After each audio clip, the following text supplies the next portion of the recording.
Como recomendación, se les pide que tener apagados el video y el audio de este sitio virtual para lograr tener una mayor apreciación en cuanto a la exposición de los participantes.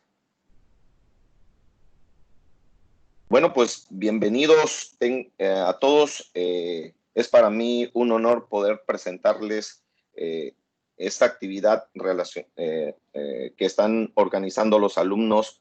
Todos son alumnos de la maestría en Derecho.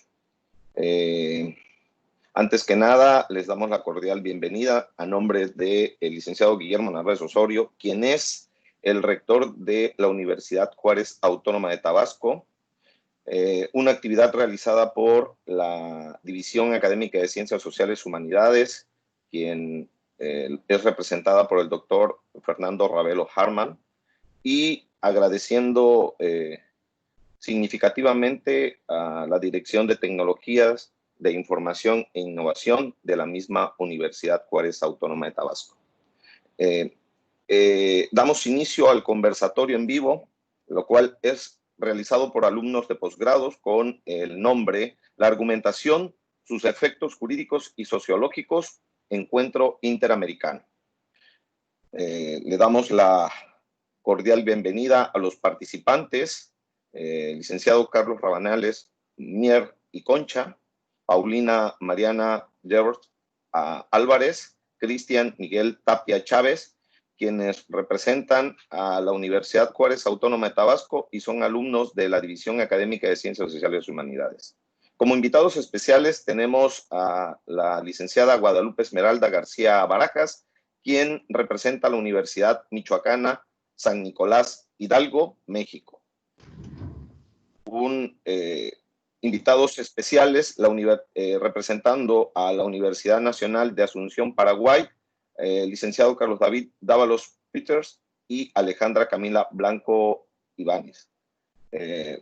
Sean ustedes bienvenidos a nombre de la Universidad Juárez Autónoma de Tabasco. Y pues me permito presentar al moderador de la actividad conversatorio, al doctor Francisco Martín Segura Ribeiro. Señalo una breve síntesis curricular del doctor Francisco Segura.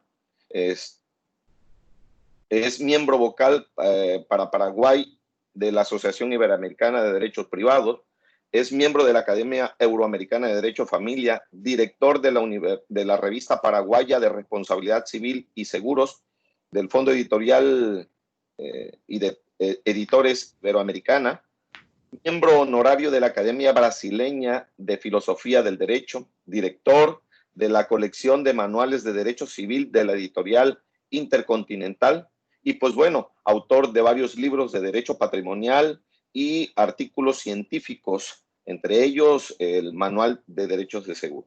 Tiene un amplio currículum, una hoja de vida muy extensa, pero pues bueno, le damos la cordial de las bienvenidas, doctor, participantes.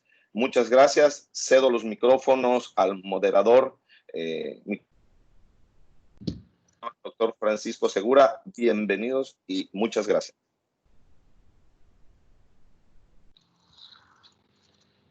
Muy buenos días o tardes, dependiendo de dónde nos estemos conectando. Agradecer la iniciativa de los estudiantes de maestría de la Universidad Juárez Autónoma de Tabasco y al profesor Rolando Castillo por habernos considerado en esta actividad, que para los profesores debe ser la actividad más agradable de todas, que es escuchar a los alumnos que uno está tratando de formar, y esperemos no de deformar, tratando de formar, dando sus primeros pasos y aventurándose, tener valor para ello, a reflexionar acerca de un tema que es particularmente extraño en estos días. La verdad que No vamos a entrar en eso porque no es ni este un curso de filosofía, ni siquiera pretende ser un seminario, sino que solamente escuchar reflexiones de alumnos en formación, de alumnos de posgrado en formación, y el intercambio de experiencias entre, en este caso, México y Paraguay, que por cierto comparten pocas relaciones en general en el mundo académico, cosa que tendríamos que corregir en el futuro, pero comparten una historia muy similar. No voy a aburrirlos con eso, pero revisen un poquito la hoja de vida de ambos países y son historias muy similares, revolución tras revolución, democracias difíciles y ciertos problemas sociales actuales que son similares. Así que podemos aprender mucho uno de otros y ayudarnos. Y para no dilatar más, porque aquí venimos a escuchar a los alumnos, no a escuchar a los profesores, simplemente como disparador del tema, tomaremos la cuestión de la argumentación. Recuerden que ese es el título del conversatorio, los efectos de la argumentación, su significado en la sociedad, fundamentalmente. No venimos aquí a discutir acerca de la argumentación en sí misma, o la llamada, digo llamada porque yo tengo mis reparos sobre esto, llamada teoría de la argumentación, dejémoslo por ahora ahí, sino a escuchar cómo desde la perspectiva de muchachos y muchachas jóvenes que se están formando en los posgrados de Iberoamérica, consideran que es relevante la argumentación. Y la argumentación, discúlpenme que sea simplificador, pero para que sirva solo como disparador para escucharle a los alumnos, básicamente argumentar es crear un discurso. Todos argumentamos en distintos niveles todos los días.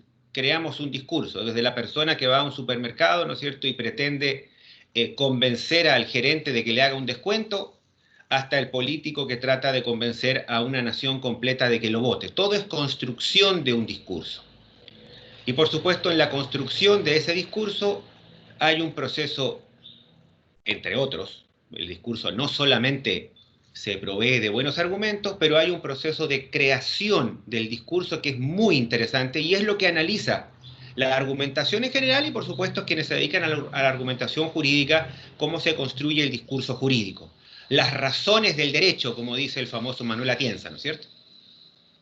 En el caso de los mexicanos tienen al profesor Carbonell, también que suele dedicarle bastantes letras a este tema que es muy interesante y que tiene muchas visiones desde las que se puede adoptar. Entonces, nuestro primer disparador de esta mañana tarde, y reitero la bienvenida a toda la gente que nos escucha de Paraguay, de México, de España, de Estados Unidos, la verdad, hasta de Brasil, bueno, hay un público de varios países.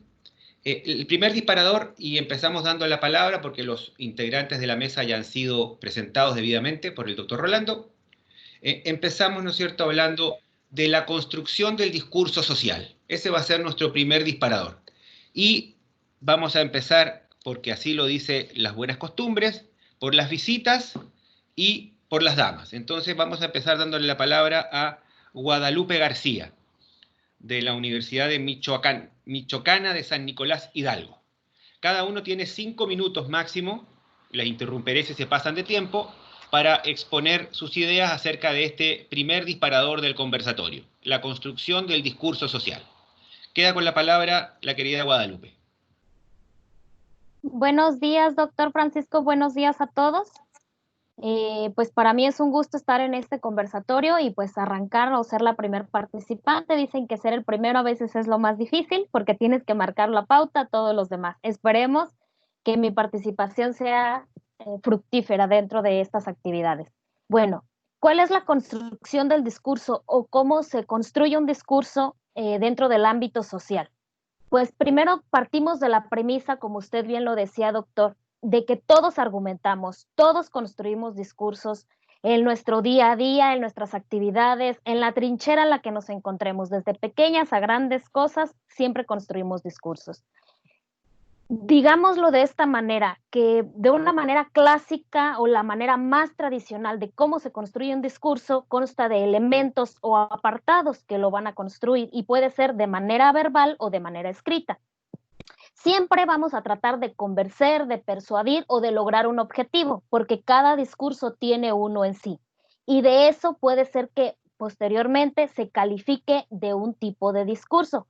en base al objetivo que éste tenga, que puede ser narrativo, descriptivo, argumentativo, etcétera.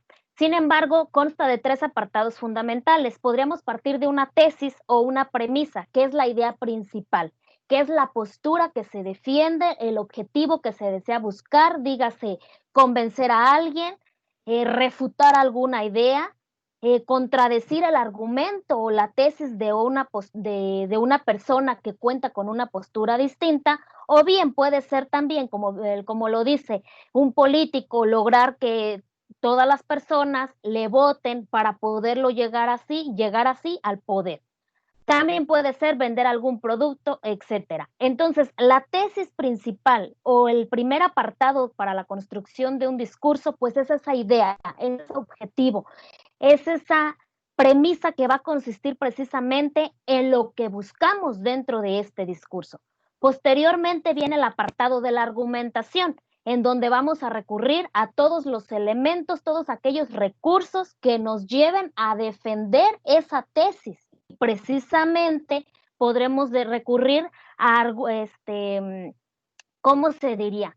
A argumentos de distintos tipos, pero sin embargo, aquellos argumentos que nos van a servir más para lograr el objetivo que deseamos, que es convencer a alguien o bien conseguir algo, van a ser aquellos que podamos fundamentar de una manera correcta, de una manera adecuada, en lo que bien podamos inclusive, veamos algo, citar o recurrir a fuentes, dígase bibliográficas, expertos, académicos o bien aquellas personas que tienen un prestigio dentro de la sociedad o bien en el ámbito al cual queremos llegar y que bien dan una opinión o una veracidad al argumento que nosotros estamos defendiendo. Y por ello vamos a recurrir a estos, ¿para qué? Para con esto poner una pauta a que el receptor de nuestro discurso no vaya a contradecirlo, sino que le estamos dando lugar a otras posturas y al mismo conocimiento, a la experiencia de que nuestro argumento es válido o bien que queremos refutar alguna otra cosa. Y por último vamos a llegar a una conclusión, que es también una parte importantísima dentro de la construcción de un discurso. ¿Por qué? Porque si la tesis, que era el punto principal o el punto inicial de nuestro discurso es importante, aún más también lo es la cuestión de la conclusión. Porque después de haber puesto nuestra tesis, de haberla argumentado, tenemos que llegar a una conclusión.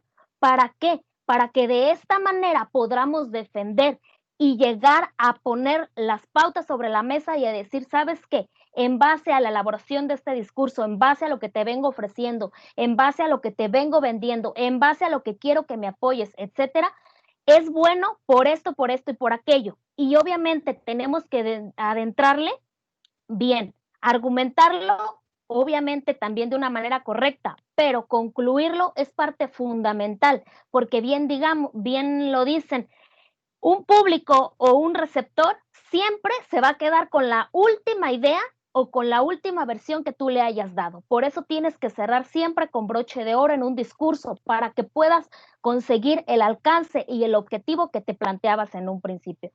Sin embargo, estas 3 partes del discurso, que es la tesis, el argumento y la conclusión, es lo más usual. No obstante, también hay otras teorías o... Bueno, para que perdón, doctor. redondee tu idea porque ya se cumple tu tiempo. Ok. Hay algunas otras teorías o algunas otras posturas que también señalan otro tipo de elementos que van a construir un discurso y lo pueden manejar como una introducción, una exposición, un argumento y una conclusión. Sin embargo, desde mi punto de vista, voy más con la primera opción. ¿Es cuánto?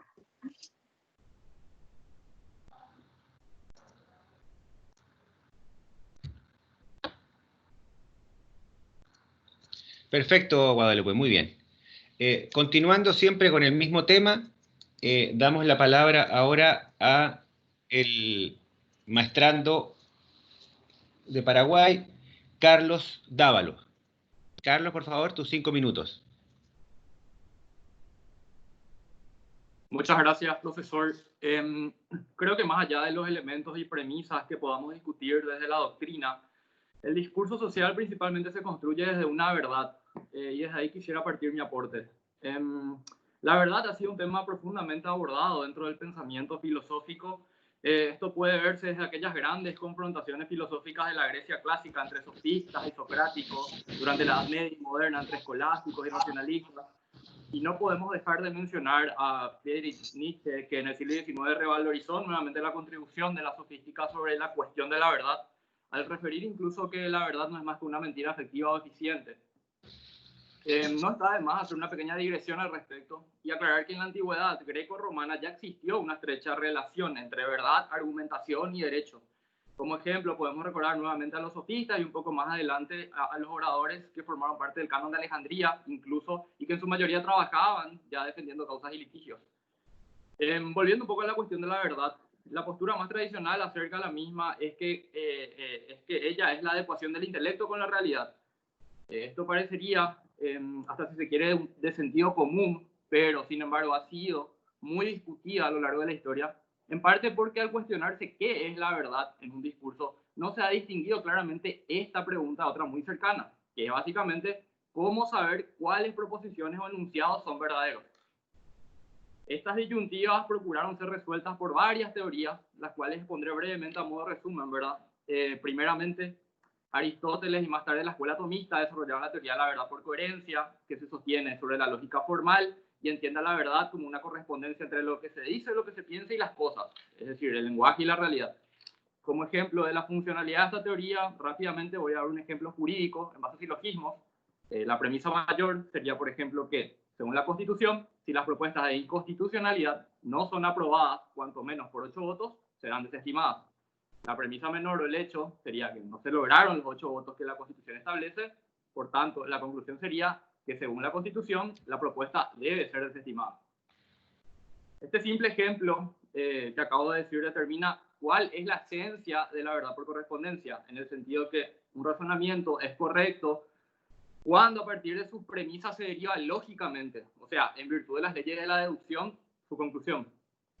Por otro lado, como opuesta a esta teoría, tenemos la teoría de la verdad hermenéutica, cuyo mayor exponente es Nietzsche, y que sostiene básicamente que toda construcción que el ser humano realiza sobre lo que considera real no es más que interpretación. En pocas palabras, él insistía en que no existe la verdad en sí, como para que pueda ser descrita válidamente mediante silogismos, y por tanto nada está dado como verdadero sin que alguien lo interprete de esa manera previamente. Luego tenemos rápidamente la teoría consensual de la verdad, que sostiene a muy grandes rasgos que una proposición dentro de un discurso es verdadera si acerca de ella hay acuerdo o consenso en todo el grupo de sujetos con los cuales actual o potencialmente se establece un diálogo al respecto. Esta teoría supone que para diferenciar las proposiciones verdaderas de un discurso de las falsas se debe tomar como referencia el enjuiciamiento de los demás. De esta manera, la condición para la verdad de las proposiciones es el acuerdo principal de todos. Posteriormente, la escuela norteamericana desarrolló otras teorías como la coherentista de la verdad, que sostiene básicamente que un discurso es verdadero siempre y cuando sea coherente con el resto de las proposiciones o creencias que integran el sistema o conjunto al cual ella pertenece.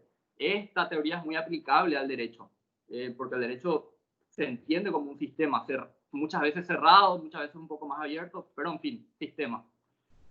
Es de notar aquí que para estas teorías la coherencia y la consistencia en los argumentos no son solo características necesarias de las proposiciones verdaderas de un sistema, sino sobre todo son una característica suficiente para que se pueda considerar como verdadera. Y por último, también la escuela filosófica norteamericana aportó otra teoría sobre la cuestión, que es la teoría de la verdad pragmática, para la cual un discurso es verdadero simplemente si resulta útil en la práctica. Por supuesto, lo más práctico útil siempre va a ser que los hechos sucedan tal o cual el discurso indica, claro. Hecho si se me permite la palabra, resumidísimo repaso, es muy fácil apreciar que sobran teorías y pensamientos filosóficos que trataron de dar una explicación a la cuestión de la verdad en los discursos y su aplicación en estos. Como pudimos apreciar, indudablemente considero yo que en un discurso la verdad siempre es un producto, una construcción humana que en mayor o menor medida va a tener intereses que la subyacen y que la fundamentan. Y valga como ejemplo el discurso que construyen los medios de comunicación y el creciente control que ejercen las élites sobre estos, sirviéndose de ellos muchas veces como meros instrumentos de control ideológico. Este fenómeno y otros similares dieron paso a lo que los académicos y pensadores llaman el periodo de la posverdad, en donde la verdad ya no es más que aquella que se impone a un grupo de personas sin considerar cualquier otra circunstancia más que las emociones, los sentimientos o incluso las creencias personales. Y volviendo finalmente a la cuestión jurídica, es por todo esto que cuando hablamos del rol de la verdad en un discurso jurídico, estimo que lo ideal debe ser construir la verdad del discurso a partir de las prescripciones normativas vigentes, situación esta que podríamos aproximar a la verdad por correspondencia a Aristóteles y adaptarla razonablemente al concepto fáctico que se circunscribe como verdad hermenéutica y por coherencia, porque tal como enseñaba Robert Alexis, que es uno de los mayores exponentes de la teoría de la argumentación jurídica, ¿verdad? Además de buscar la norma aplicable al caso y formular el silogismo correspondiente, el discurso jurídico debe buscar siempre un argumento que proporcione respuestas a situaciones que merezcan conclusiones más justas, equitativas y razonables. De esta forma estimo que podemos llegar a conclusiones jurídicas más amigables con la temperatura social y sobre todo en estos tiempos, sin perder de vista la racionalidad del sistema. Muchas gracias. Muy bien, excelente. Continuamos ahora con la maestranda Paulina de Bars, de Tabasco. Paulina, tienes la palabra. Gracias, doctor. Buenos días o buenas tardes, lo que aplique para cada uno de los que nos acompañan. Es un gusto para mí ser parte de este conversatorio y tener el privilegio de que nos regalen una parte de su valioso tiempo. Bien, comenzaré con el tema que nos ocupa. ¿Para qué construimos un discurso? ¿Cuál es el objetivo de argumentar? ¿Convencer a otro de la verdad de un enunciado o incluso convencernos a nosotros mismos?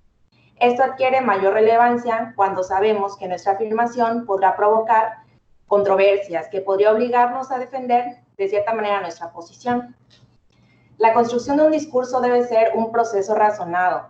Se trata de defender racionalmente una idea y para poder hacerlo, la improvisación debemos de dejarla a un lado.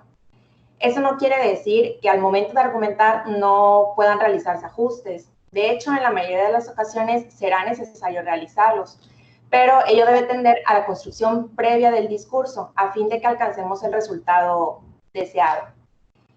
Entonces, ¿cómo se construye un discurso? En el proceso de construcción hay tres momentos fundamentales. El primero es cuando delimitamos el tema sobre el que argumentaremos. El segundo es identificar los argumentos principales, los argumentos de apoyo, los contraargumentos u objeciones que pudieran surgir y las soluciones a estos. El tercero es preparar la forma en la que lo vamos a presentar, ya sea de forma oral o bien por escrito. En el primer momento de delimitación del tema, debemos ser capaces de delimitarlo lo más posible, a través de una pregunta específica es lo recomendable, para que esa pregunta específica sea la que trate de responderse al argumentar. Es importante que la pregunta sea lo más precisa posible, porque así nuestra argumentación será más eficaz. Se va a centrar en una sola cuestión y evitará que al pretender abarcar muchos temas, pues la respuesta que demos a cada uno de esos temas pues sea con una fundamentación insuficiente. También es necesario ser cuidadosos de que nuestras preguntas no sean complejas. Esto es, que no contengan una o más interrogantes, o en su defecto, si eso es lo que estamos buscando, ser conscientes de ello y dividir la pregunta compleja para obtener dos o más preguntas simples y poder darle respuesta a cada una de las cuestiones que estamos planteando. Ahora, en el segundo momento se trata de identificar la tesis central. ¿A qué me refiero? La argumentación gira en torno a una serie de ideas principales que se pretenden demostrar o defender. La tesis central es la respuesta a la pregunta que escogimos al delimitar el tema. Nuestros argumentos están encaminados a demostrar que nuestra tesis central es verdadera. Entonces, es importante escribir de manera clara y completa el enunciado que representa nuestra tesis central, cuidando desde luego la relación directa entre la pregunta y la respuesta y la coincidencia en la utilización de los conceptos en nuestra pregunta y en nuestra respuesta. Además, en caso de ser necesario, si alguno de nuestros conceptos puede resultar ambiguo, debemos comenzar con la definición del concepto para que no quede duda del significado que le estamos otorgando. Esto toma un papel decisivo en la coherencia de los argumentos que servirán para llegar a la conclusión. Bien, cuando ya tenemos nuestra tesis central, necesitamos todos los posibles argumentos que tenemos para demostrarla. Una técnica es escribirlos todos, no importa si son ideas independientes, tentativas, tampoco es necesario en ese momento ser críticos, siempre que después tengamos la capacidad de depurarlas y quedarnos con lo realmente relevante. ¿Cómo los depuramos? Elegimos lo que se relacione directamente con nuestra tesis central, lo que le dé un mejor soporte y también tomando en consideración si los argumentos que tenemos son sólidos por sí mismos o necesitan de otros argumentos, es decir, si es un argumento conjunto. Entonces, nuestros argumentos centrales son los que tengan como conclusión directa la tesis central. Pueden ser 1 o 2 y los argumentos de apoyo o los subargumentos son los que apoyan a nuestros argumentos centrales. Después de escogerlos, hay que evaluar su solidez, tenemos que buscar sus puntos débiles. En este momento sí hay que ser estrictos porque tenemos que considerar que lo que nosotros no detectemos, nuestra contraparte podría hacerlo y entonces pues no estaríamos preparados. Y por último, el tercer momento de la construcción del discurso, pues es la forma, oral o escrita. Cuando argumentamos por escrito, pues hay que tomar en cuenta a quién va a dirigirlo, realizado de forma comprensible, para los destinatarios, ser coherentes, claros, precisos, y también es importante la redacción, tomando en consideración las formalidades del lenguaje que debemos utilizar dependiendo del medio de comunicación que vamos a difundir el discurso.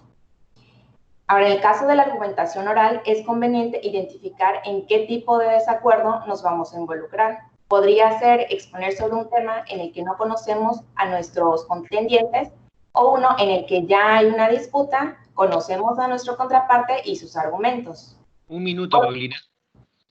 Ok, porque hay que distinguir para estar preparados, para saber qué esperar de la otra parte, anticiparnos y poder reaccionar eficazmente. De cualquier modo, hay que ser conscientes que no siempre podemos tener la respuesta preparada y habrá que pensar rápido.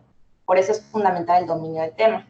Y bueno, concluyo ya con ese último comentario. Yo considero que este es un método de construcción del discurso que puede ser sencillo y de utilidad para argumentar sobre cualquier tema y materia. Gracias. Muy bien, Paulina, todos muy bien. Seguimos dando el uso de la palabra al maestrando Carlos Rabanales, Nier. Por favor, sus 5 minutos, Carlos. Buenos días, compañeros, colegas, invitados. Buenos días, buenas tardes, perdón, a quienes escuchan, dependiendo la ubicación. Bueno, mi participación, quiero hacerla haciendo mención que, como bien comentó el doctor y compañeros, cada vez, hoy en día, en cada vez más ámbitos de la vida cotidiana, pues es necesario llegar a una solución a través de consensos. Estos consensos se van a poder dar a través del uso de la argumentación como herramienta, ¿no? Entonces, tenemos ámbitos como el privado, la escuela, en el ámbito laboral, el político y otros más. Tenemos que se da uso de la argumentación, ¿no?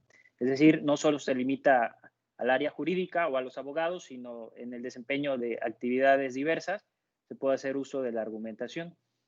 Quisiera complementar que en el caso específico de México han existido por lo menos 2 acontecimientos muy relevantes que han hecho en gran medida un gran reto para los abogados en mejorar su argumentación.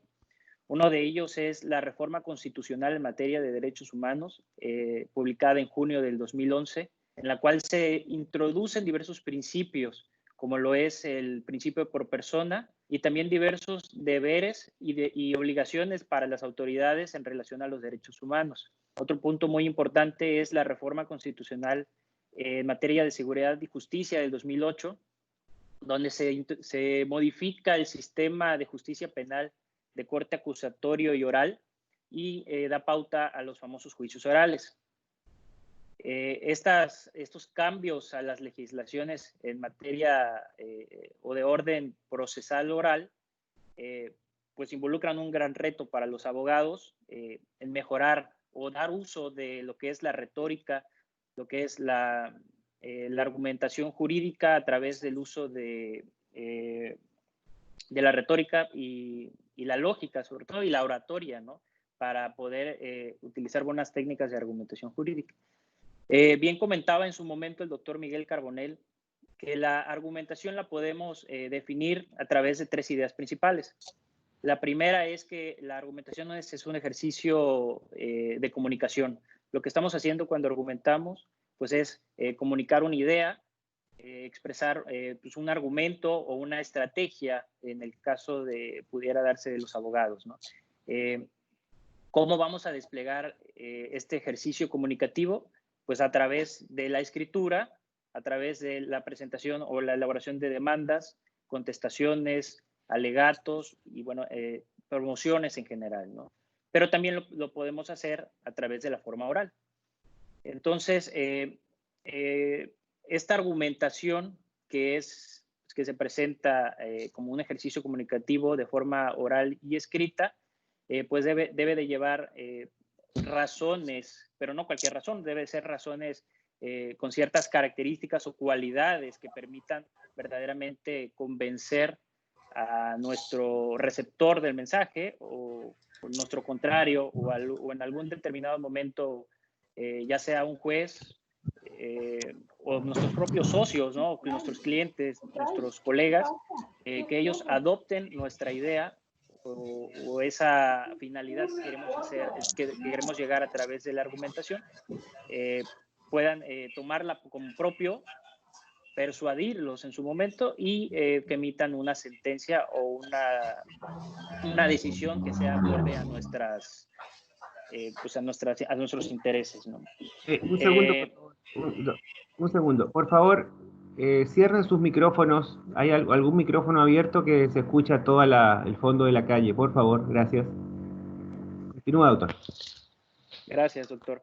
Bueno, ya teniendo en cuenta y complementando con las definiciones que se han expuesto en base a la argumentación, que es una herramienta para la construcción del discurso, puedo complementar que existen diversas teorías o diversos principios filosóficos respecto a cómo argumentar. Uno de ellos, lo comentaba mi colega Carlos, el de la subsunción, ¿no? Donde se utilizan silogismos deductivos, ¿no? Para poder llegar a una finalidad. Sin embargo, cuando tomamos en cuenta principios, tal vez lo que es la subsunción no nos pueda ser del todo útil. En ese caso tenemos otra corriente filosófica que es la de la ponderación de derechos, en la cual tenemos normas que están redactadas en forma de principios, de las cuales nosotros como intérpretes del derecho le asignamos un peso específico a cada uno de estos principios y en consecuencia pues determinamos la regla para poder pues definir una resolución en base al choque de estos principios.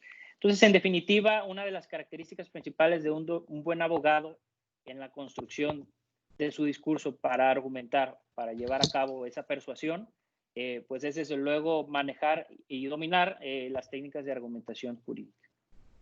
Gracias. Bien, perfecto. Y en tiempo, muy bien. Parte de la capacidad argumentaria es saber usar el tiempo disponible, ¿no es cierto? Seguimos ahora desde Paraguay con la maestranda Alejandra Blanco Ibáñez. Sus 5 minutos, Alejandra. Tu micrófono está cerrado, Alejandra. Ahora sí.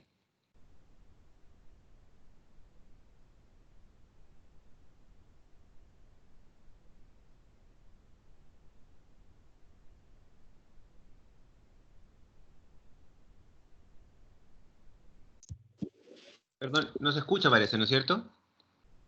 Sí, bueno. No se escucha, Alejandra.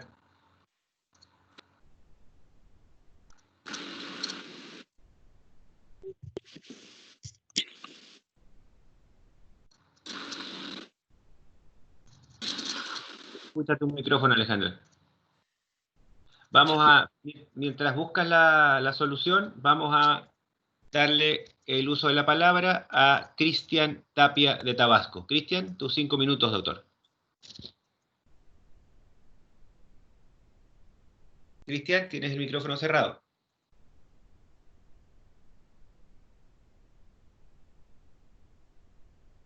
¿Me escuchan ahí? Sí, perfecto, adelante, tus 5 minutos. Lo siento, gracias. Hola, buenos días.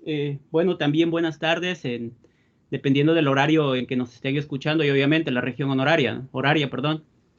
Antes que nada, quiero agradecerles por su asistencia e interés a este conversatorio, esperando que ustedes y los suyos se encuentren bien de salud por la contingencia que actualmente los limita y pues bueno, exhortándolos a seguir cuidándose, ¿no? Por nuestra salud y por la de los nuestros. Hablar del discurso es todo un universo. A esto me refiero por la cantidad de información que debe contener este mismo desde su estructura. Por eso el día de hoy quiero ser pues algo concreto con la información para que mi disertación sea en sentido amplio y fuera de tanto tecnicismo. Bueno, todo acto de comunicación es un acto de transmisión de información que en alguna medida está basado en realidad más o menos externa al hablante o al emisor. De hecho, esto ya lo comentaron algunos de mis compañeros. Bueno, únicamente es como complemento y como reafirmación. El discurso es una narración oral predeterminada y expresada por actos solemnes y masivos. Generalmente el discurso se da pues en la política, puede ser informativo, puede ser educativo, puede ser profesional. Y estos versan sobre un tema, un pensamiento, una visión, una conclusión con el fin de emocionar, informar o persuadir al público asistente. Hace algunas semanas leí una frase que llamó demasiado mi atención, que decía, me armo de libros y me libro de armas. Un discurso social y profesional bien estructurado, con argumentos sólidos, se asemeja al disparo de una ballesta. Es igual de efectivo dirigido a un gigante que a un enano. De ahí la importancia de saber y conocer la esencia del discurso y de su contenido. Como práctica social, la argumentación implica una forma específica de interacción ante la presencia de una discrepancia o conflicto, tanto en la participación en distintas instancias de la vida pública como en el ámbito privado. La argumentación ofrece una alternativa a la forma directa de la imposición o violencia para resolver situaciones problemáticas en las que no existe algún consenso. En nuestro caso, el calificativo de jurídica es aplicada al discurso y argumentación.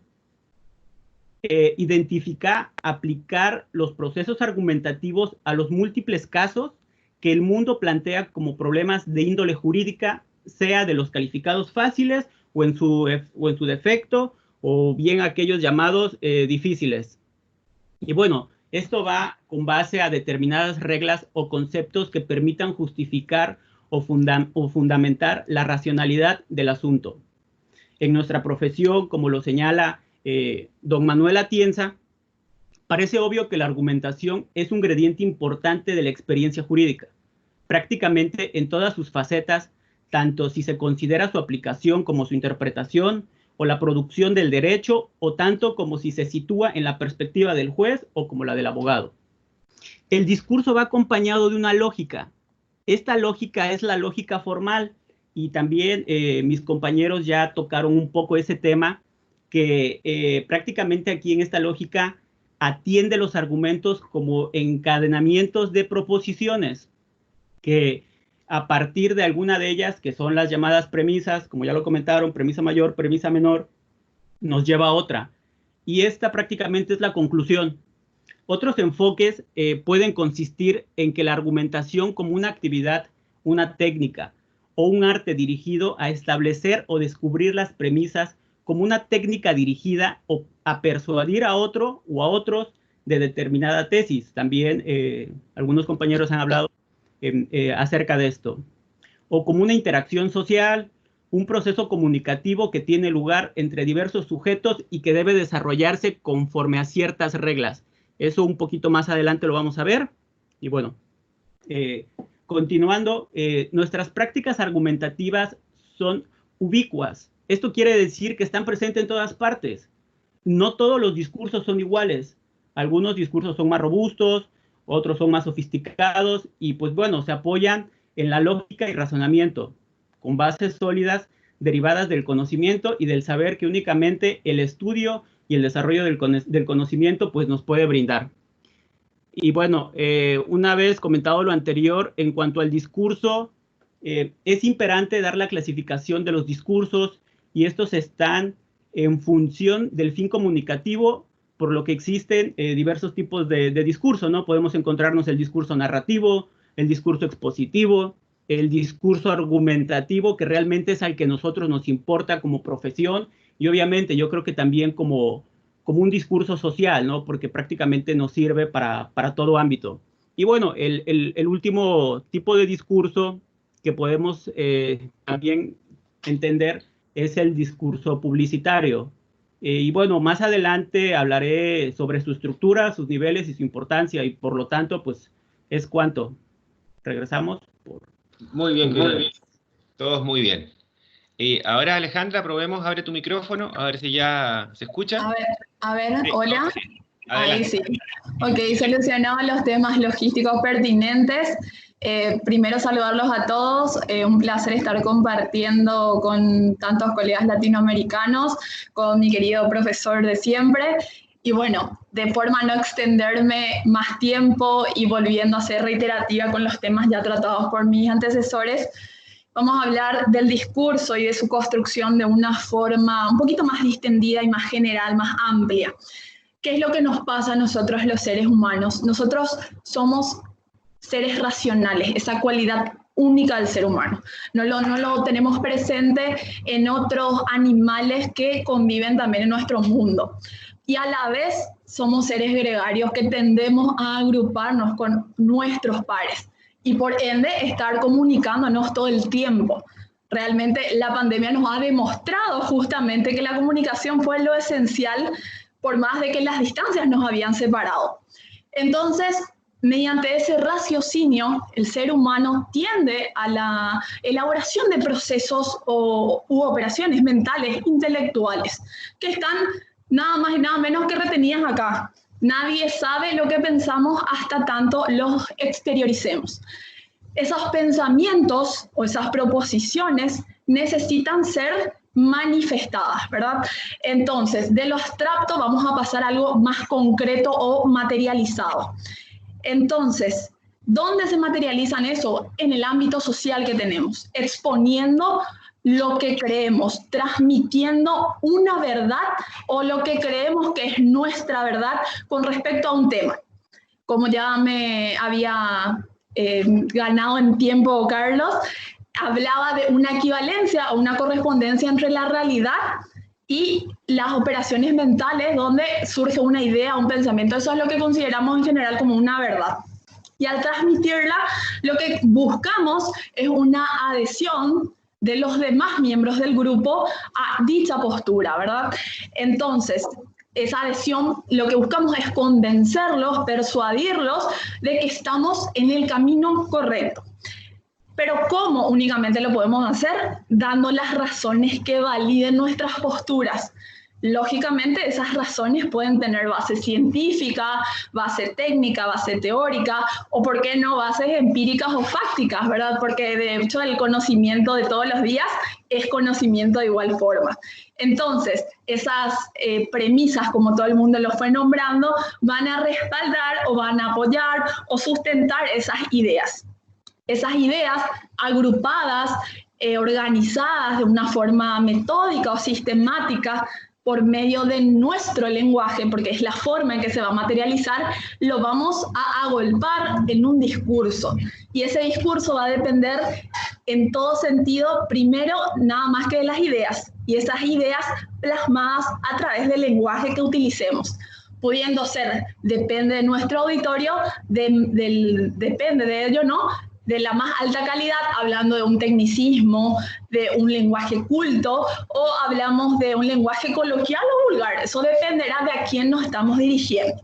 Y por supuesto, le vamos a dar mediante el discurso vida a ese lenguaje, a esas palabras, a esas ideas, transmitiéndolas para que los demás la tomen como suya. Eso es en general lo del discurso, de modo a no aburrir con lo que ya hablamos, para tener una idea después, pasar a lo que sería ya la argumentación en el plano jurídico. Gracias. Perfecto. Muy bien todos. Cada vez su aporte se han superpuesto, lo que demuestra también uno de los elementos de la capacidad de argumentar, ¿no es cierto?, que es adaptarse a lo que los demás también están diciendo.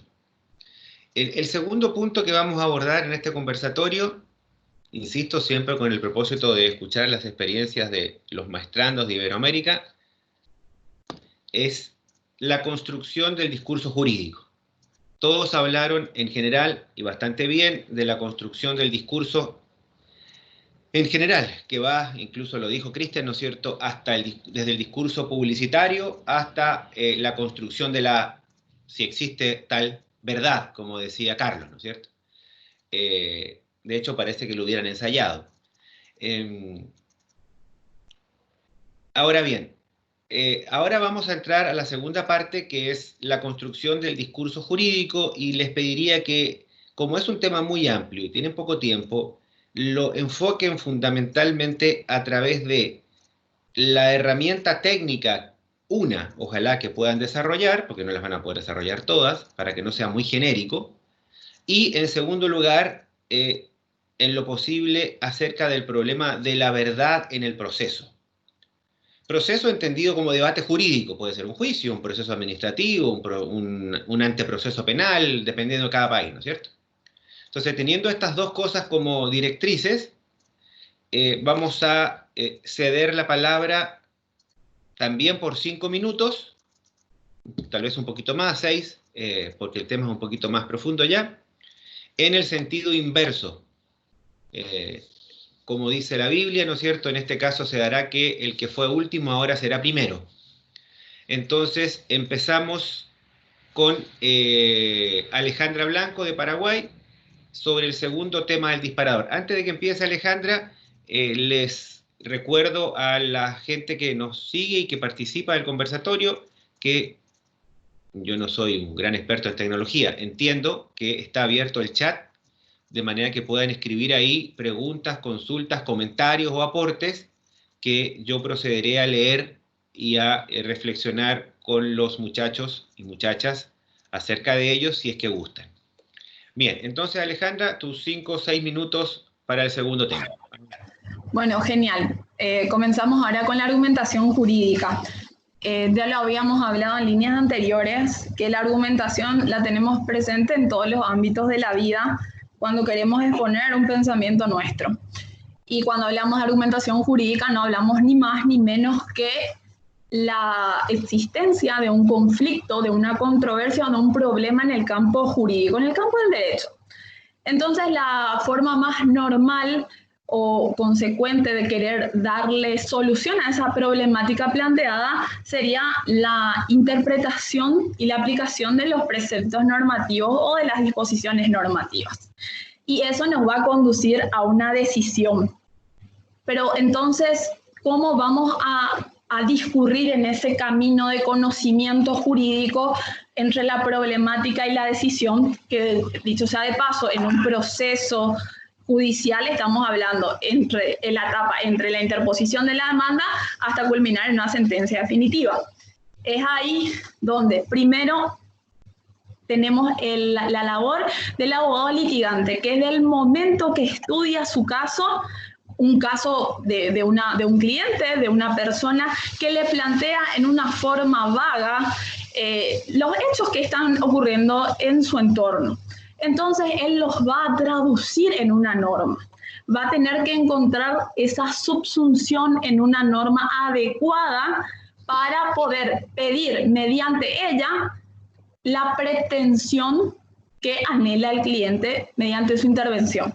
Entonces, cuando interpreta y aplica la norma, estamos ante casos que pueden ser sencillos, donde A con B es igual a C, el famoso silogismo deductivo, donde está premisa mayor, premisa menor y una conclusión directa. Pero ¿qué va a pasar con los casos difíciles, decían, los hard cases? Donde tenemos normas insuficientes, normas oscuras, algún silencio o laguna legal, que también de igual forma van a exigir una solución. Primero, de forma a plantearse ante el estrado judicial y luego más adelante con lo que sería la resolución judicial en sí. Entonces ahí es donde entramos en el proceso argumentativo del por qué elijo aplicar tal norma para que me dé tal solución. Entonces ahí es donde vamos a entrar en la elaboración de esos argumentos que pueden ser tanto a favor o en contra. Y lógicamente ahí también podemos hablar de que esas razones que se van a aducir, esos motivos, pueden provenir, ya sea, depende de la corriente filosófica que uno siga, o es positivista solamente el derecho, o naturalista, o sea, realmente qué es lo que consideramos derecho para que pueda ser aplicado. El famoso debate de Hardy-Working también es una gran ejemplificación de dicho caso, ¿verdad? Y entonces, a razón de poder construir el discurso, es donde utilizamos esos argumentos provenientes ya sea de las normas, y hablando de normas hablamos de leyes en general, porque sabemos también que la interpretación, su resultado es obtener la norma del articulado legal, ¿verdad?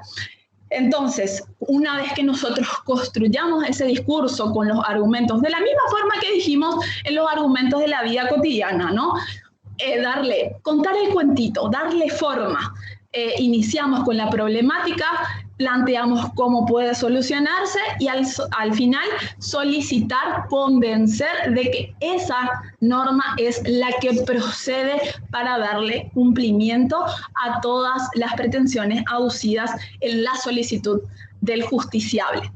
O de lo contrario, cuando trasladamos también el mismo esquema, también lo vemos en el proceso jurisdiccional, cuando hablamos de un juzgador, un magistrado, un tribunal, que procede a hacer exactamente lo mismo cuando se le expone el caso, cuando se le exponen las posturas de los abogados litigantes en representación de sus clientes, quienes van a tener que evaluar si las normas presentadas corresponden, las va a tener que justificar o va a tener que en la parte en la resolución, en el considerando, va a tener que aducir de por qué es procedente aplicarla de tal forma. Entonces ahí vemos la motivación de la sentencia y son esos argumentos los que van a justificar la función del juez, dando a cada uno lo suyo, porque eso es la justicia al fin y al cabo, dar a cada uno lo suyo. Y por supuesto que los argumentos deben tratar de evitar a toda costa las falacias que pueden llegar a ser expuestas por los litigantes, ¿verdad? Tratando de desviar cuando uno no tiene una solidez o firmeza dentro de sus argumentos, lo mismo que sería la motivación aparente de los juzgados cuando dictan las resoluciones, simplemente nombrando normas, pero sin conexión alguna con los hechos fácticos que se están planteando. Entonces, como vemos,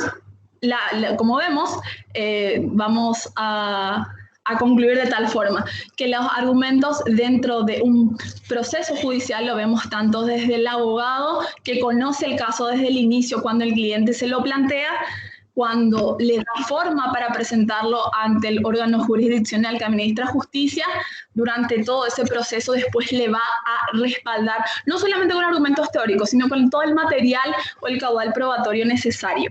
Y por último, también la última argumentación la vamos a ver en la resolución o fallo judicial. Esto.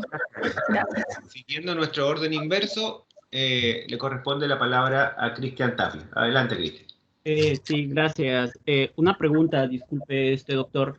En cuanto a este disparador, únicamente nos vamos a enfocar, porque sí quiero hacer la aclaración y en atención al público que no comparte nuestra área o que no es de nuestra profesión. También me gustaría como que dar un tipo de características, ¿no? Para que ellos pudieran también conocer un poco más del discurso. Entonces, únicamente como comentario, y ya posteriormente voy a entrar a lo que es el discurso, del abogado, ¿no? El discurso jurídico. Bueno, adelante. Debemos de tener en cuenta que existen, o aquí lo vamos a dividir, dos tipos de discurso y obviamente su argumentación. Y quiero hacer la diferencia entre estos dos tipos, bueno, categorías o niveles, que prácticamente, como lo comenté en un inicio, uno es social y el otro es jurídico. En cuanto al primero, quiero hacer referencia a un programador de origen británico llamado Paul Graham, quien realiza estudios y obviamente los publica mediante ensayos o artículos. Y entre una de ellas generó un estudio sobre la discrepancia ideológica, que prácticamente aquí nos sirve para poder vertir o para tener la génesis de un discurso y obviamente del argumento. Para ello plasmó una gráfica en forma de triángulo, en donde ordena los niveles de discrepancia.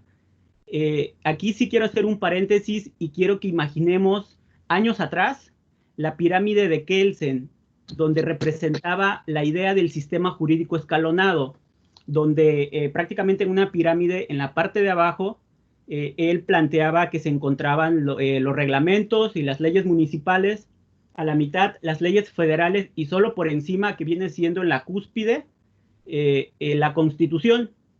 Actualmente ya sabemos que esto, derivado de algunas reformas, pues cambió y ahora es un bloque que se le conoce como bloque constitucional, pero únicamente quiero comentarlo como referencia, ¿no? Para que tengamos la imagen del triángulo y cómo se sitúan. En este gráfico, triangular, mientras más más alta sea la ubicación de la persona en la pirámide, más potente es su posición y el argumento propio, mientras aquellos que se sitúan en niveles más abajo, pues utilizan argumentos más débiles y banales para justificarse. A saber, lo clasificó en estos escalones y en la parte de más abajo puso el argumento sin sentido, que prácticamente viene siendo el insulto. En el segundo escalón, él lo clasifica como el argumento ad hominem. Recordemos que este concepto de ad hominem es dar por sentada la falsedad de una afirmación tomando como argumento quién es el emisor. Prácticamente que alguien dice algún dato erróneo o un discurso con un argumento falso y lo que hace un tercero es confirmarlo. Y bueno, en el siguiente peldaño pone el argumento respondiendo a tono, que prácticamente aquí como que descalifica y pues como tú me contestas, yo te contesto. Por ahí lo podemos poner. Posterior puso el argumento contradictorio o la contradicción y así sucesivamente hasta llegar a los escalones más elevados, en los cuales puso el contraargumento, la refutación y el argumento que refuta el punto central. Y bueno, una vez explicado eso un poco superficial, lo que quiero decir es que es obvio que quien no conoce del tema, cuando se le argumentan con hechos, con bases, él se sentirá agredido y mayormente te responderá a su criterio, recurriendo al insulto como forma de oposición, dado que son incapaces de ofrecer ningún tipo de argumento razonado. En nuestra área, y si ya voy a saltar un poquito más hacia el área de derecho, pues los abogados debemos situarnos en el último peldaño, que prácticamente son argumentos sólidos y firmes, aunque también podemos catalogar al derecho como una ciencia práctica y por ende debemos de apoyarnos en otras ciencias para llegar a la verdad histórica, que esto nos va a apoyar en la teoría del caso y en la construcción de la línea de defensa. Como nuestra compañera Alejandra lo mencionaba, es importante tener ese espectro amplio del caso, conocerlo para nosotros posteriormente realizar la teoría del caso. La teoría del caso, para quien no está muy relacionado con el derecho, es el producto exclusivo del trabajo del abogado. Es la idea básica, central y subyacente a toda nuestra presentación en una negociación o en un juicio, que explica de forma creíble la teoría legal aplicable y a los hechos de la causa. idea que ha de ser coherente con la prueba no controvertida y con nuestra propia versión de la prueba controvertida. A través de la misma explicamos de una forma simple, lógica y persuasiva la historia de lo que realmente ocurrió, ofreciendo una visión de sentido tanto de los hechos de la historia que representa como a la teoría jurídica, en la que se apoya hasta tal punto. Y bueno, que dicha historia será la base de la prueba y argumentación del juicio. Eso es nuestro tema central en nuestra área. Y bueno, la estrategia legal también, que vendría siendo similar a la teoría del caso. Un minuto. Y a la línea de defensa. Y bueno, tenemos que tener también en cuenta que los encargados de impartir justicia, los postulantes y todos los demás operadores jurídicos basan sus argumentos en premisas.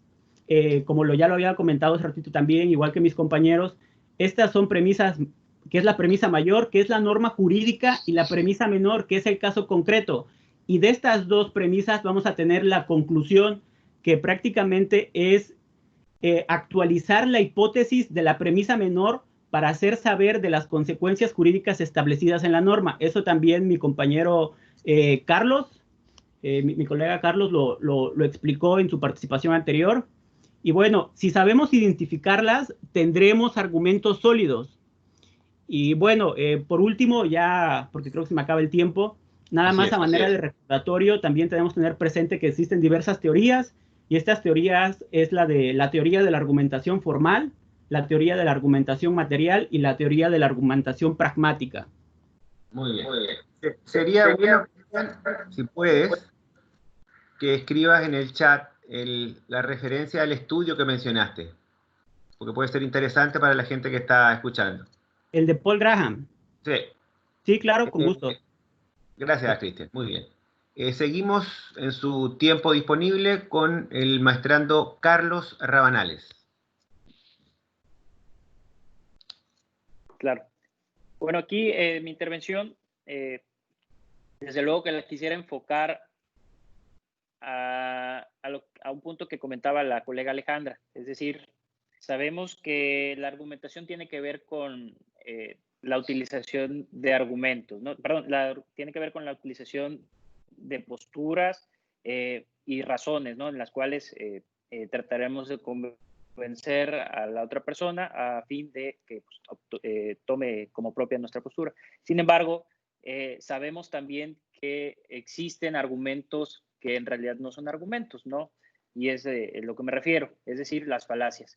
Estas falacias, desde luego que tienen como propósito, pues, engañar, pero no solo eso, sino también se pueden utilizar cuando no se tienen argumentos en definitiva, o por algún error o por ignorancia, ¿no? Una de las falacias más comunes es el que hacía mención Cristian, que es el de la ad hominem, en la cual al intentar atacar un argumento, en vez de atacar al argumento en sí, atacan a la persona, ¿no? A través de insultos, pudiera ser. Entonces, esta, desde luego que no es un argumento del todo correcto. Otro tipo de falacia podría ser la ad baculum, que es muy similar a la ad hominem, nada más que aquí la diferencia sería que se pretende llegar a la adopción de la argumentación a través del uso de la fuerza. Otro tipo de falacia que muchos han conocido es el de la ad misericordiam, en donde se pretende llegar al éxito de la argumentación o de nuestro propósito a través del ruego, ¿no? O rogándole a nuestro receptor del mensaje. Esto seguramente algunos recordarán cuando éramos niños, que nuestra madre nos decía, van a hacer esto, ¿no? ¿Pero por qué, no? Pues porque soy tu madre y yo lo estoy diciendo, ¿no? Punto, se acabó. Sin embargo, pues esto no, en materia jurídica, pues esto no es una razón verdaderamente razonable, ¿no? Otra pues opción o ejemplo de esto que estamos comentando es cuando, en la ad misericordiam Cuando, por ejemplo, el alumno llega a clases tarde, ¿no? O no llega a la presentación del examen y le dice al profe, profesor, pues tuve un accidente, tuve esto, evidentemente resultan de cuestiones que no son ciertas, ¿no? Entonces, hace a través del ruego la intención de la argumentación, ¿no? Y pues el que hacía mención del ejemplo de la madre, o por ejemplo cuando el jefe pues nos comenta que tenemos que hacer algo porque es su decisión y porque lo dice, es la de cuando se menciona por la autoridad, ¿no? Como se apela a la autoridad.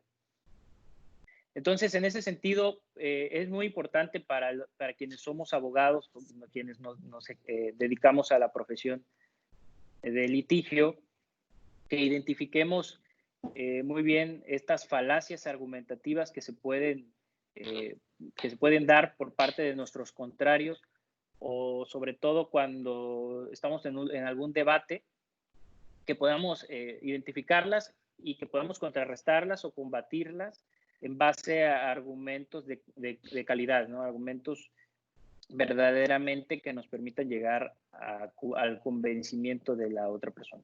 Es cuanto. Perfecto. Muy bien, Carlos. Seguimos ahora, siempre siguiendo este orden inverso, le damos la palabra a la maestranda Guadalupe García. ¿Guadalupe? Sí, aquí.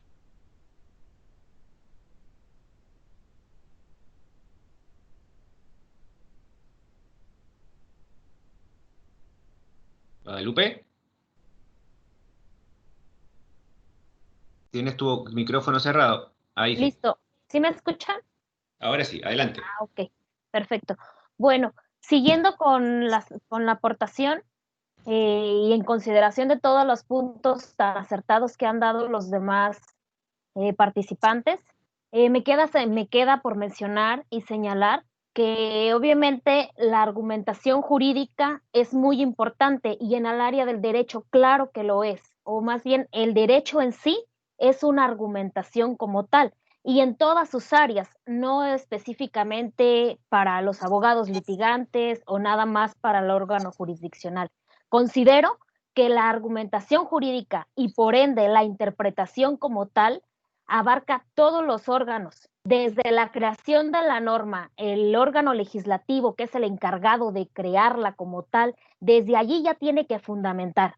Cuando vemos una ley, al inicio de esta ley, hay un apartado que se llama considerando o los considerandos.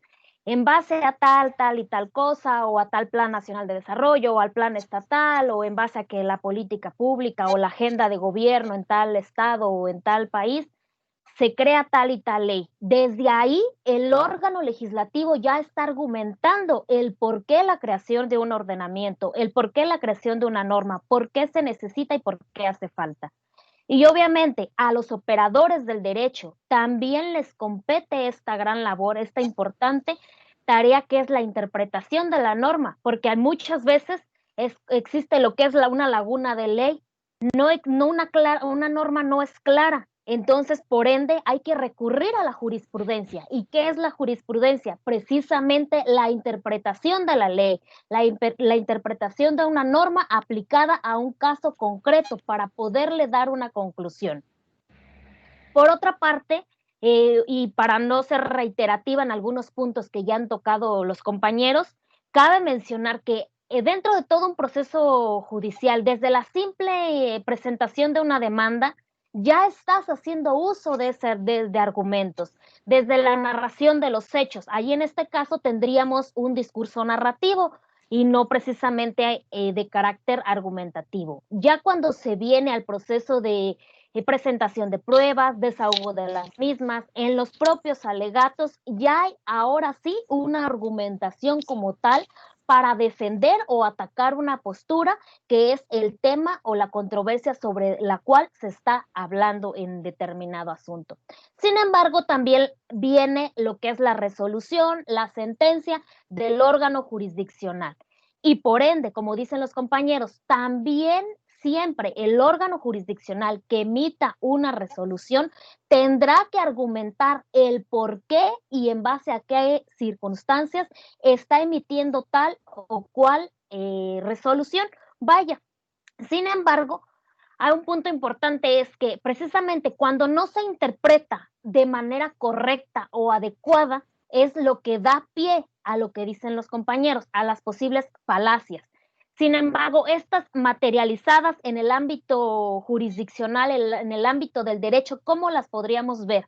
Podríamos verla a través de los errores que tienen las autoridades jurisdiccionales y por ende dan pie a una violación o a una transgresión de un defendido, de una persona. Y esto nos va a llevar a ¿qué? A una figura que más adelante conocemos como lo es el juicio de amparo. Sin embargo, pues para no meternos mucho en esto, quiero comentar algo que me parece muy importante y que esto no se ha comentado, es que en algún punto importante que recurrimos a lo que es la argumentación es precisamente en lo que son los medios alternativos de solución de controversias. Aquí, de manera, ahora sí que urgente, siempre se recurre a lo que es el discurso argumentativo. ¿Por qué? Porque se busca la negociación, la mediación y conciliación dentro de una contienda entre dos o más personas y obviamente una persona especializada va a tratar de mediar y conciliar entre estos para llegar a un acuerdo y evitarle carga laboral al órgano jurisdiccional. Esto es una medida que nos permite, antes de irnos a un proceso jurisdiccional como tal, llegar a un acuerdo. Y considero que es muy importante la argumentación dentro de estos medios alternativos de solución de controversias y que de día a día forman parte de un discurso argumentativo, descriptivo y todos los que ya se han venido mencionando dentro de esta charla. Y por mi parte es todo. Muy bien, muchas gracias, Guadalupe. Y damos la palabra ahora a el maestrando Carlos Dávalos. Tu tiempo, Carlos. Gracias, profesor. Principalmente el problema de la argumentación jurídica y la construcción del discurso jurídico dentro de la dogmática jurídica, los procesos judiciales, el escenario profesional, ha sido históricamente debatida entre los cultores del razonamiento jurídico formalista por un lado y los cultores del razonamiento jurídico teórico por otro, como ya mencionó. Para entrar en tema, quisiera realizar, si se me permite, un breve introito sobre qué entendemos por razonamiento jurídico formalista y qué entendemos por razonamiento jurídico teórico. Primeramente, el razonamiento jurídico formalista es aquel que basa sus argumentos jurídicos en la lógica formal deductiva para defender diferentes tesis y brindar justicia. Esta definición es más sencilla de entender con el famoso silogismo que ya estuve hablando anteriormente, premisa mayor norma sobre premisa menor hecho, da lugar a una conclusión que entre nosotros vendría a ser la decisión judicial. Esta operación viene de la clásica lógica aristotélica y recordemos al respecto que Aristóteles es considerado el padre de la lógica y fue el filósofo clásico que sistematizó y desarrolló el método de razonamiento en el que las ideas o la sucesión de los hechos se manifiestan o se desarrollan de forma coherente y sin que haya contradicciones entre ellas. Por otro lado, tenemos el... No sé si se me escucha bien. Sí, perfecto. ¿Se me escucha bien? Sí. Por otro lado, tenemos el razonamiento jurídico teórico, cuya argumentación se vale no solo de elementos de la lógica formal deductiva, sino también incluye dentro del razonamiento elementos retóricos y persuasivos. Hoy en día, claro, están marcados todos dentro de un sistema jurídico a fin de buscar justicia y concluir soluciones jurídicas justas. Una cuestión que debo resaltar y aclarar aquí es que esta corriente del pensamiento jurídico no niega el papel de la lógica formal al momento de desarrollar argumentos jurídicos, pero sí considera la insuficiencia de ella, porque entre otras cosas refiere que muchas veces para llegar a conclusiones equitativas y justas se deberá ir un poco más allá en el razonamiento y también se deberá mirar el ecosistema jurídico y no atenerse estrictamente a una previsión legal que se encasille dura y geométricamente dentro de un esquema normativo.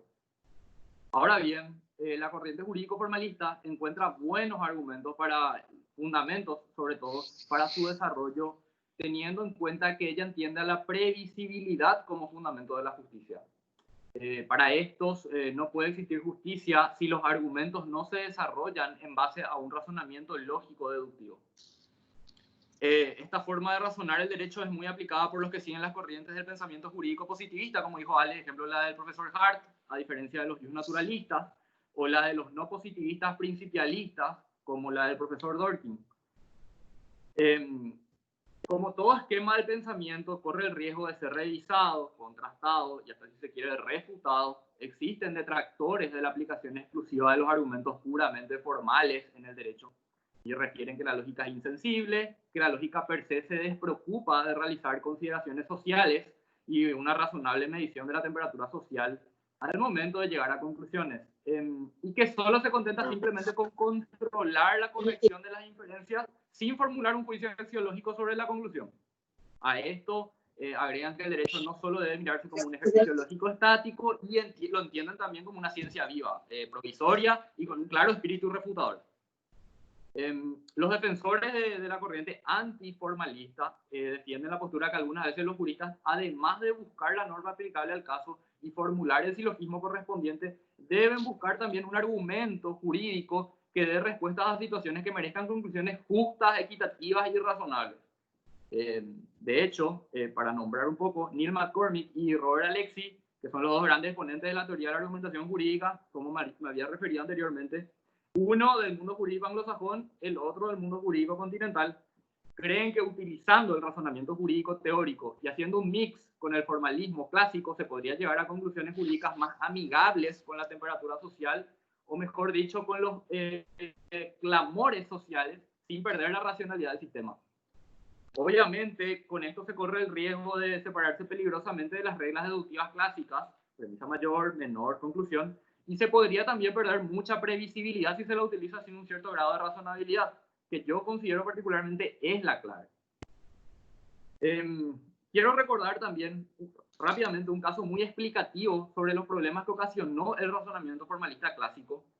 En épocas de la Revolución Francesa se entendía el derecho simplemente como un conjunto de leyes. Se imponía, como podemos apreciar, una idea positivista del ordenamiento jurídico.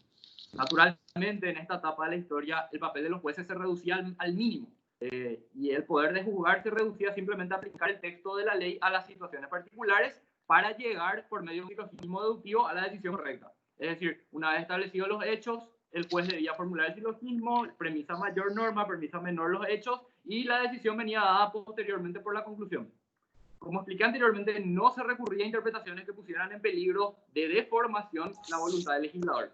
El problema era, por supuesto, que había muchísimos casos en que el texto de la ley no era claro ni explícito, como ocurre actualmente.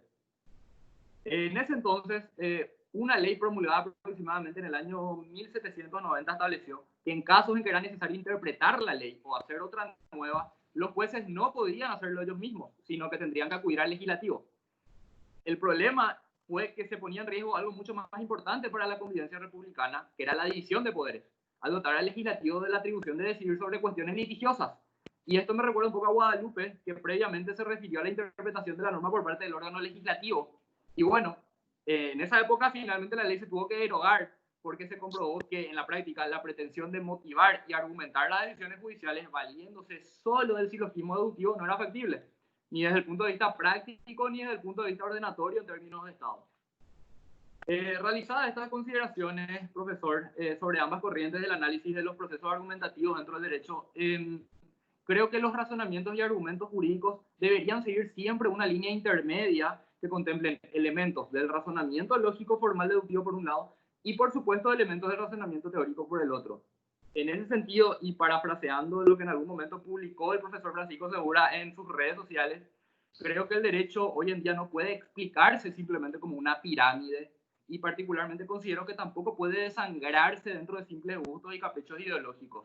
Debemos buscar siempre un escenario que nos ofrezca razonabilidad y previsibilidad, teniendo en cuenta las expectativas de justicia que se generan dentro de la sociedad. Muchas gracias. Muy bien. Y para cerrar,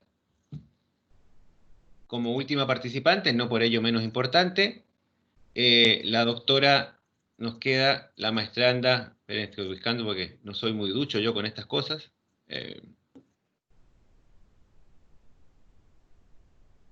La maestranda Paulina de Bars. Sus minutos, doctora. Adelante. Buenas tardes, ¿me escucho? Perfectamente. Gracias. Bueno, yo abordaré la argumentación jurídica desde una perspectiva judicial y con una intención un poco más práctica para los abogados. Pues ya no me detendré tanto en el tema de los desacuerdos, la necesidad que tenemos los abogados de argumentar, de defender nuestra postura y de convencer al juzgador principalmente de que lo que decimos es la verdad y que decide en favor de nosotros. A su vez, al emitir la decisión judicial, la labor argumentativa del juez es fundamental. Un Estado de Derecho exige buenas decisiones que sean bien argumentadas, cuando menos está la obligación de motivar las sentencias. Entonces, cuando se trata de una argumentación judicial, nos vamos a referir no tanto a la actividad, sino al resultado, a la argumentación plasmada en la sentencia y cómo podemos evaluar esas argumentaciones judiciales. En principio, es necesario distinguir que no estamos evaluando la decisión judicial en sí, sino los argumentos. Puede tomarse una buena decisión con deficiente argumentación o bien tomarse una equivocada decisión con buena argumentación. Y en este punto no me voy a meter en lo que es un buen o mal argumento, porque sería materia de otro estudio muy amplio. Incluso mis compañeros ya han abordado acerca de las falacias anteriormente y pues en ese tema no me voy a meter. Por el contrario, mencionaré 5 criterios que pueden ayudarnos para evaluar la argumentación judicial, y en su caso, identificar aquellos que podríamos desvirtuar con éxito si se tratara, por ejemplo, de un abogado que quiere recurrir una sentencia desfavorable. El primer requisito es el de universalidad. Tiene que ver con la premisa mayor, que la lógica que sigue el enunciado normativo sea respetada al trasladarlo al caso concreto. Se refiere a la regla formal de justicia, tratar por igual a los seres pertenecientes a una misma categoría, y no entendida como discriminación, sino a quienes se encuentran en una misma hipótesis. El segundo criterio es la coherencia, referida a la compatibilidad de una decisión, de una norma o la narración de hechos en relación con los valores, principios y teorías. Se dice que una norma es coherente si se subsume o encaja, por decirlo en términos más sencillos, en una serie de valores y principios, y esos valores y principios son los del ordenamiento jurídico. El tercer criterio es la adecuación de las consecuencias. Este tiene mayor o menor relevancia dependiendo del sistema jurídico o de la concepción del derecho. Consiste en considerar que si se toma cierta decisión, esta tendrá efectos importantes para obtener la satisfacción de algún objetivo social valioso, ya sea la salud o la seguridad. El cuarto criterio es la moral social. Se trata del peso que tiene la moralidad de una sociedad en las decisiones judiciales. Supone un límite para el juzgador en cuanto al tipo de razones que puede utilizar y su alcance, de acuerdo con los conceptos valorativos incorporados en esa sociedad. El quinto y último criterio está relacionado con el anterior y se trata de la moral justificada. Esto es, respecto de la moral o de lo que es moral o no, constantemente hay discrepancias. Entonces se refiere a la justificación para que el juzgador adopte alguna. En este punto no sobra decir que mi intención no es entrar en el debate de los teóricos del derecho sobre las teorías éticas, la separación de la moral y el derecho, si existe alguna moralidad o no. Es un planteamiento únicamente en términos generales cuando es necesario justificar la moral adoptada. Bueno, estos son los 5 criterios que sugiero, propongo para evaluar una argumentación judicial y que nos puede servir, bueno, a los juristas, a los abogados en la práctica. Agradezco mucho el interés y el tiempo que me han regalado. Muy bien. Muchas gracias a todos los maestrandos y maestrandas que han estado realmente a la altura de cualquier profesor ya consolidado. La verdad que ha sido muy atractivo. Vamos dando, mientras formulo unas palabras finales, estoy atento al chat por si alguien quiere hacer algún comentario, reflexión o pregunta final, ya sea genérica, ya sea dirigida a alguno de los muchachos o muchachas. Y como dijimos al conversar, este es un conversatorio, no una clase, de manera que yo no me corresponde a mí formular ninguna reflexión sobre el punto, sino simplemente agradeciendo nuevamente la invitación de la Universidad de Tabasco y al profesor Rolando Castillo. Primero, felicitarlo por el nivel de sus alumnos. Segundo, felicitarlo por el tiempo dedicado a ellos, que se nota. Segundo, felicitar a mis propios alumnos, a Carlos y a Alejandra, que me han hecho sentir muy orgulloso. Tercero, y porque no resisto mi carácter, simplemente dejarles a los 6 como tarea, digamos, para que afinen, que hay que distinguir bien lo que es la argumentación y la justificación. Yo no soy muy partidario de teorizar sobre palabras, de darle muchas vueltas a las cosas, pero ya que ustedes, algunos de ustedes en particular, les gusta el tema y se van a dedicar al tema, quisiera que tomen atención para que lo trabajen cuando vuelvan a tener estas oportunidades o cuando escriban, en no confundir argumentación con justificación, porque parecen lo mismo, pero no son esencialmente lo mismo. Yo puedo justificar que me quedé dormido porque ayer estaba de cumpleaños, ¿cierto? Eso es justificarme. Ahora, luego veremos si soy capaz de convencer a los demás de que eso está bien o mal. Eso es argumentar. Creo que ha sido muy instructivo. Las personas que nos han acompañado en buen número, por la permanencia de ellas conectadas, presumo que han gustado de sus exposiciones, y estamos, creo que, en presencia de 6 talentos jóvenes que esperemos les den en el futuro muchas satisfacciones tanto a México como a Paraguay, y hago votos porque la relación académica y social entre México y Paraguay, 2 países tradicionalmente no muy relacionados, nunca he entendido bien por qué, porque, como decía, comparten un estilo de historia muy similar.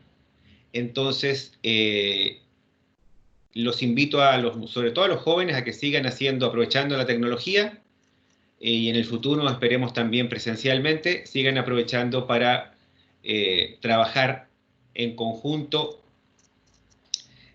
abrir sus mentes, dar oportunidad a escuchar nuevas realidades, a no cerrarnos exclusivamente en nuestras propias creencias. Aquí, simplemente para satisfacción, les leo, ¿no es cierto?, una felicitación que les envía Michelle. Dice: felicitaciones a todos los participantes por las aportaciones, muy interesante. Manuel dice: impresionante, excelente evento.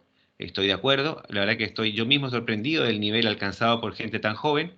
Ha sido una charla amena, como lo dice el doctor Segura, muy instructiva. Gracias, Indira.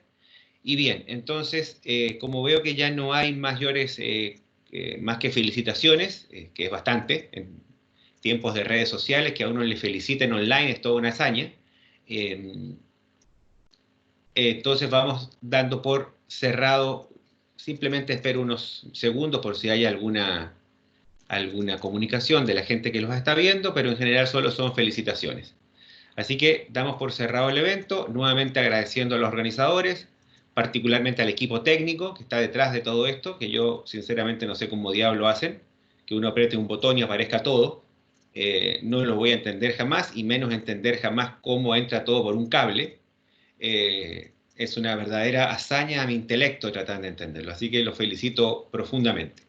Al doctor Rolando Castillo, a las universidades involucradas en la participación, y a todos los oyentes, muy buenas tardes o buenos días, y que tengan un excelente resto de jornada y un buen fin de semana. Muchas gracias.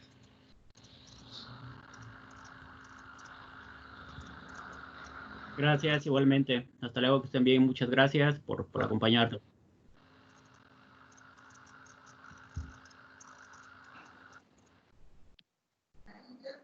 Ya.